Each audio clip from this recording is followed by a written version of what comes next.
পঞ্চকর গ্রামে hand in hand ইন্ডিয়ার পরিচালনায় বেলস্টার পাথর প্রতিমা শাখার ব্যবস্থাপনায় মহিলা স্বনির্ভর গোষ্ঠীর প্রায় 15 জন সদস্য ঘরোয়া পদ্ধতিতে কেমিক্যাল ছাড়াই ঘরোয়া জিনিস দিয়ে ধূপ তৈরির প্রশিক্ষণ দেওয়া হয়।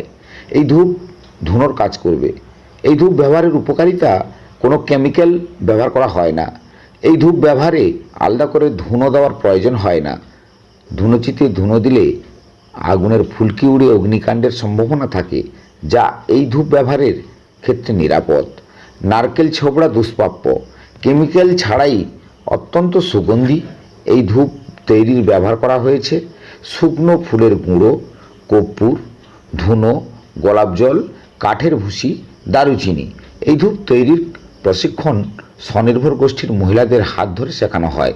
এই ধূপ সত্যি বাজারে নতুন, এর জন্য কোনো মেশিনের প্রয়োজন